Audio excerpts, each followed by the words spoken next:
नमस्कार, मैं हूं आफ्ताब आलम। स्वागत है आपका हमारे चैनल पर। आज के हमारे खास कार्यक्रम शिक्षा संवाद के मेहमान हैं प्रगति मैथमेटिक्स के director engineer Ashok Kumar sir. सबसे पहले तो स्वागत है आपका हमारे चैनल पर। धन्यवाद। और शिक्षा संवाद का कार्यक्रम लगातार चल रहा है और हमारे साथ कई छात्र जुड़ चुके हैं, गार्जियन जुड़ चुके हैं। लगभग तमाम दर्शक इस शिक्षा संवाद कार्यक्रम को देख रहे हैं और आपका बहुत बहुत शुक्रिया अपना कीमती समय देने के लिए।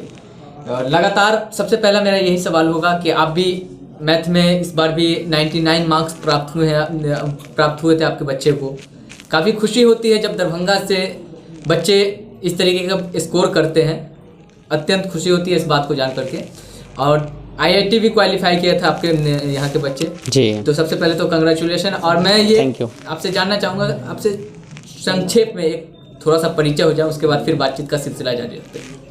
मेरा नाम हो गया आपको इंजीनियर अशोक कुमार और मैं मैथ्स आपको प्रगति मैथमेटिक्स के नाम से इंस्टीट्यूट चलाता हूँ, जहाँ से इस बार 2 बच्चियाँ ने NIT में एडमिशन लिया है। एक NIT इलाहाबाद में शिवानी कुमारी और एक है कोमल कुमारी जिसे NIT श्रीनगर मिला है।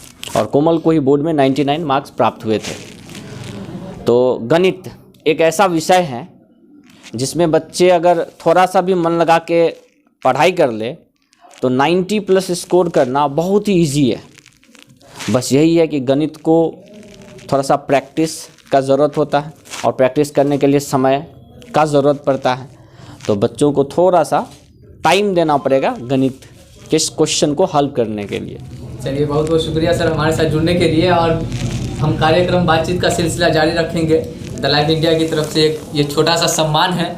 Thank you the live India का इस सम्मान के लिए। हाँ, तो मैं बातचीत करूंगा और भी कई विषय पे, लेकिन यहाँ पर सबसे पहले अभी 2000 फरवरी में एग्ज़ाम होने हैं जी। और कई बच्चे अब अंतिम क्षण में कैसी तैयारी करें, इस सब सिलसिले पे हम बातचीत करेंगे आपसे। तो मैथ जो है कहीं ना कहीं ये प्रैक्टिस का विषय, एकदम सही, बिल्कुल कहा जाए तो लगातार प्रैक्टिस।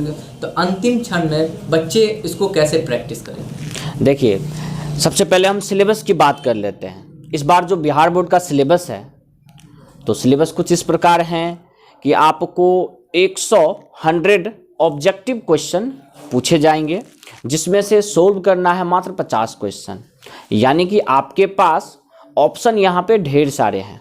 तो बच्चे अगर चाहे तो इस 50 क्वेश्चन को अपना सेलेक्ट करके, क्योंकि 100 में से मात्र बनाने हैं 50 सवाल, तो जो उनसे बनने लायक क्वेश्चन हो सिर्फ उन्हीं क्वेश्चन को बनाए और सही बनाए।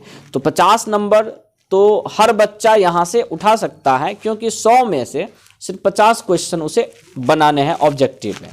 फिर उसके बाद हम लोग शॉर्ट टाइप क्वेश्चन पे आते हैं। शॉर्ट टाइप क्वेश्चन में क्या है, आपको बनाने होते हैं 15 क्वेश्चन। और इस बार आपको जो पैटर्न बिहार बोर्ड ने दिया है उसमें आपको 30 क्वेश्चन पूछे जाएंगे। और लॉन्ग टाइप में आपको 8 क्वेश्चन दिए जाएंगे, जिसमें से बनाना है मात्र 4 क्वेश्चन। तो अगर बच्चा चाहे तो उसके पास ऑप्शन ढेर सारा है, बस उसे चुनना है कि कौन सा क्वेश्चन वो अच्छे तरीके से जानता है और किस क्वेश्चन को वो अच्छे तरीके से सोल्व कर सकता है। और अगर वो सेलेक्ट कर लिया इस टाइप के क्वेश्चन को और उसको इजी वे में सोल्व करे तो वो अच्छा नंबर प्राप्त कर सकता है। मैथ्स एक ऐसा विषय है जो कि अदर सब्जेक्ट के अनुसार, आप बाकी सब्जेक्ट को देखें तो उन सब की अपेक्षा गणित में सबसे ज़्यादा मार्क उठते भी आ रहा है पिछले कुछ वर्षों से, और इस बार भी उठने के पूरे चांस हैं। जिसका रीज़न है कि बच्चों के पास ऑप्शन ज़्यादा हैं। और मैथ्स में या तो आपको कंप्लीट नंबर आएंगे या फिर कुछ भी नहीं आने वाला। अगर आप जानते हैं तो आप आराम से पूरा का पूरा मार्क्स उसमें उठा सकते हैं। जैसा कि मैंने आपको बोला कि कोमल ने 99 नंबर लाया, तो उसका भी वही था कि वो सेलेक्ट करके क्वेश्चन को सोल्व की और नंबर प्राप्त की 99। तो कोई मुश्किल काम नहीं है गणित में नंबर उठाना, बस यही है, इस पर समय देना पड़ता है। समय तो हर चीज़ पे देना पड़ता है। सही बात। जहाँ तक कि मेरा सवाल ये होगा, लेकिन मैं उससे पहले जो हमारे शिक्षा संवाद खास कार्यक्रम के जो स्पॉन्सर हैं, मैं उनका एक बार फिर से शुक्रिया अदा करना चाहूँगा, जिनकी वजह से मैं ये कार्यक्रम को करवा पा रहा हूँ। Pragati mathematics, NICBA, physics achiever, Z coaching, Arya educational consultant, Kamal classes, Alkalam academy, apex institute, मैं इन सब का तहे दिल से शुक्रिया अदा करना चाहूँगा, जिनकी वजह से मैं यह कार्यक्रम करवा पा रहा हूँ। और सर, सवाल यही है, कोरोना वायरस 9 महीने तक लगभग सभी शैक्षणिक संस्था पे ताला लटक रहे थे जी। इस बीच में बच्चों को कई कठिनाइयों का सामना करना पड़ा। कई टीचर ने उनको डिजिटल प्लेटफॉर्म के जरिए क्लास चलाने की कोशिश की और जहाँ तक के संदेश हो सका पहुँचाए। आप इस बीच में बच्चों को कैसे गाइड करते रहे? हाँ, मैंने भी आपको एक YouTube चैनल बनाया प्रगति मैथमेटिक्स के नाम से, और जब तक लॉकडाउन रहा तब तक मैं ऑनलाइन के ज़रिए ही बच्चों के बीच रहा और ऑनलाइन के माध्यम से बच्चों को पढ़ाया।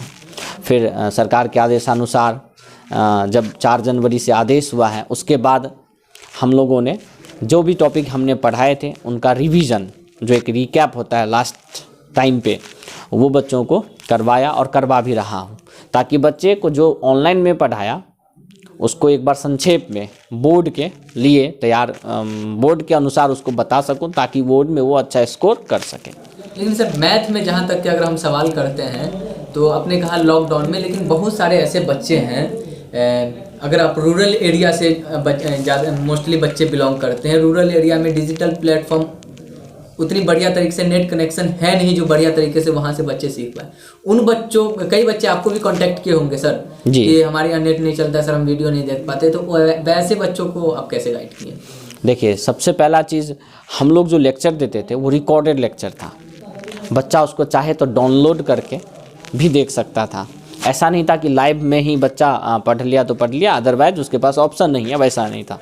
हम लोगों का वीडियो वहाँ पर रिकॉर्डेड रहता है, अभी भी है और उस टाइम पे भी था, तो बच्चे अपने सुविधा अनुसार जब चाहे उसे देख सकते थे।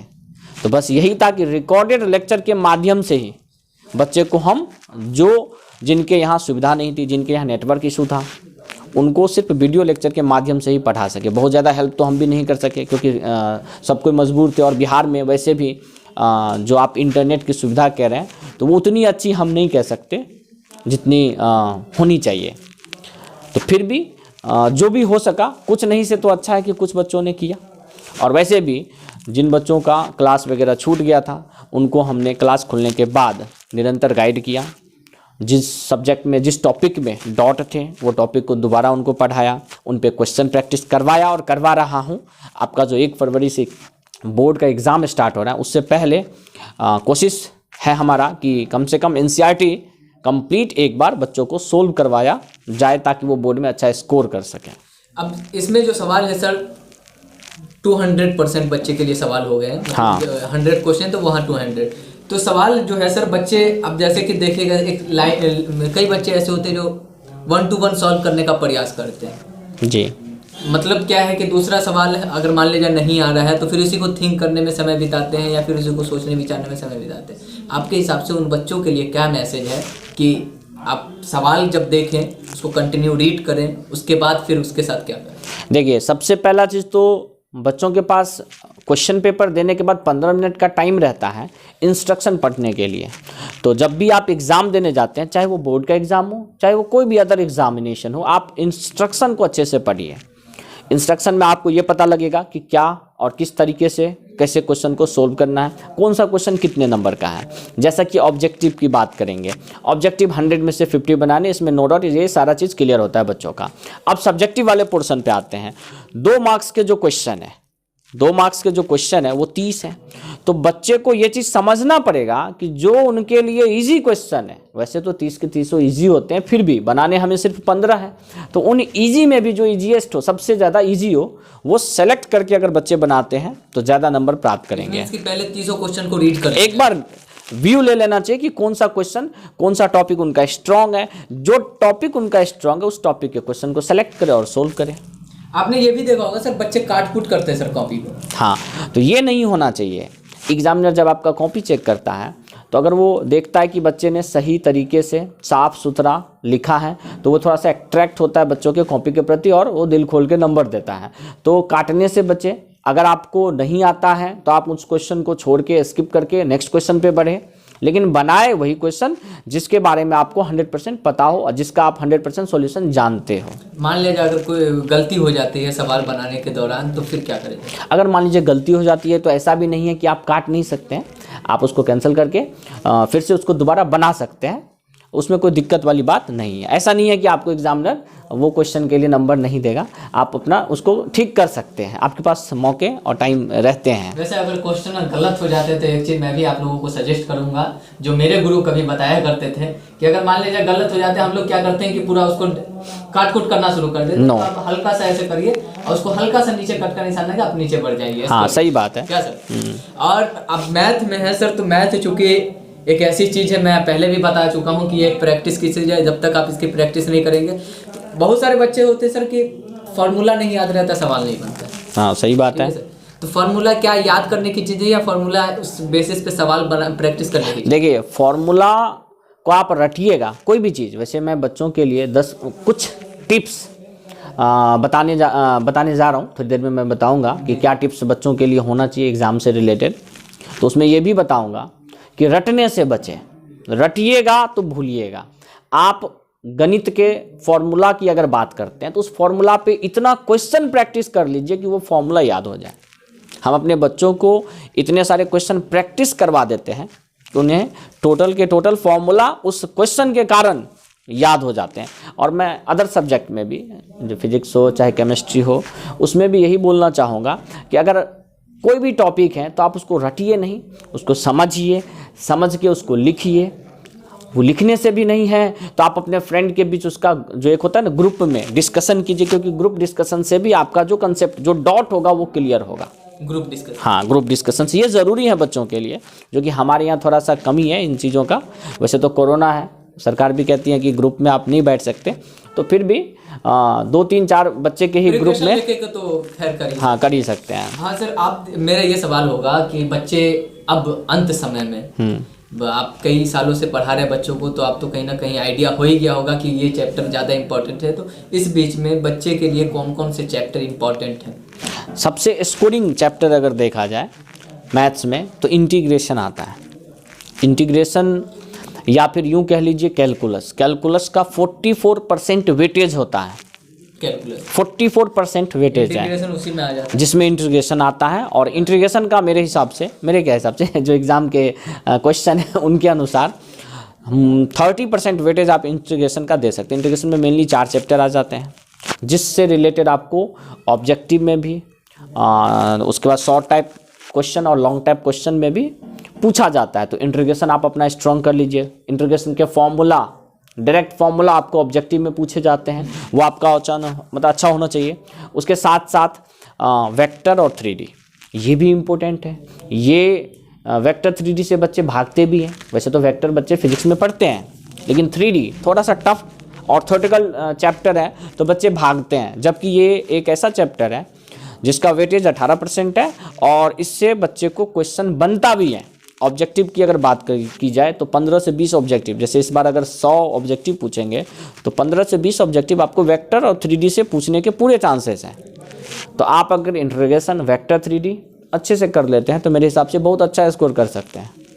करना तो हमें टोटल चैप्टर है, लेकिन फिर भी जो उनमें सबसे इम्पोर्टेंट है, हाँ, मैं इंटीग्रेशन और वेक्टर 3D को देता हूँ इम्पोर्टेंट। हाँ, चलिए, तो वेक्टर और इंटीग्रेशन पढ़ेंगे छात्रों के लिए, यही मशवरा है, ज़्यादा मोस्टली पढ़ेंगे। और बाकी वैसे तो आपको सभी चैप्टर रिवाइज करने हैं एकदम। और आपसे मेरा यही भी सवाल होगा कि बच्चे कई सारे जुड़ चुके हैं, इंटरमीडिएट के छात्र, गार्जियन भी देख रहे हैं, तो अंत समय में आपको बच्चों के लिए क्या टिप्स है, देखिए, बच्चों को देना चाहें? है क्या चीज़, अभी ठंडे का टाइम है, अच्छा स्कोर कर सके। हाँ, ठंडे का टाइम है। बच्चे, गार्जियन इस पे ध्यान दीजिएगा कि बच्चे बेड पे ठंडे की वजह से बैठ के पढ़ना थोड़ा सा, हाँ, गार्जियन ध्यान देंगे, बच्चे तो देंगे ही, कि वो बेड पे बैठते हैं पढ़ने के लिए, जो कि सही नहीं है, क्योंकि बेड पे बैठेंगे तो उन्हें नींद आएगा। ठीक है, नींद आएगा तो वो पढ़ाई के बदले सो जाएंगे। तो सबसे पहला चीज़ तो पढ़ाई, कुर्सी और एक टेबल आपका होना चाहिए जिस पे पढ़ाई करो, ज़्यादा अच्छा रहता है। दूसरा चीज़, भोजन आपका संतुलित होना चाहिए, क्योंकि अधिक खा लेंगे तो नींद आएगा और कम खाएंगे तो फिर भूख बार बार लगेगा, पढ़ने में मन नहीं लगेगा। तो ये भोजन आपका संतुलित होना चाहिए। फिर बहुत सारे बच्चे ऐसे होते हैं जो कि मोबाइल चला देते हैं और गाना सुनते हैं, तो पढ़ाई के टाइम पे कोई डिस्ट्रैक्शन नहीं होना चाहिए। मैथ में होता है, हाँ, मैथ्स में होता है, लेकिन ये डिस्ट्रैक्शन का एक विषय है कि अगर मान लीजिए आप क्वेश्चन बना रहे हैं, गाने पे ध्यान गया तो जो भी कंसेप्ट है वो भूल के आप गाना ना लिख दो वहाँ। तो ये चीज़ ध्यान देने वाली बात है कि आप टीवी रेडियो से लास्ट टाइम में बचे। उसके बाद अभी जैसे मैंने बोला कि रटने से बचे, रटना नहीं है, समझना है, समझ के किसी भी चीज़ को लिखना है। उसके बाद ग्रुप डिस्कशन करें, अगर किसी चीज़ में डाउट है तो अपने फ्रेंड सर्कल में फ्रेंड के बीच बैठ के उस चीज़ को दूर करें, या फिर अपने जो आपके टीचर हैं उनसे भी आप डाउट क्लियर कर सकते हैं, या तो उनके पास जाके या तो उनसे फ़ोन पे भी सलाह ले सकते हैं। तो ये सारा चीज़ बच्चों को और गार्जियन को भी अभी ध्यान देना पड़ेगा। अंतिम टाइम है तो कोई बच्चा हो जाता है, टेंशन में आ जाता है कि ये मेरा टॉपिक कवर नहीं हुआ, वो नहीं हुआ। तो आपके पास ऑप्शन यहाँ पे 200% है, आपको सोल्व करने मात्र 100 है, 100 मार्क्स के। तो टेंशन भी नहीं लेना है कि अगर कोई टॉपिक रह गया तो मेरा नंबर कम आ जाएगा, वो नहीं सोचना है। जो टॉपिक आप जानते हो उसी को बार बार पढ़े, उसी का अच्छे से रिवीजन करें और उसी से रिलेटेड जो प्रॉब्लम आपको पूछा जा रहा है उसको आप सोल्व करें, यह आपके लिए बेहतर होगा। गेस्ट पेपर सर कितना इम्पोर्टेंट होगा?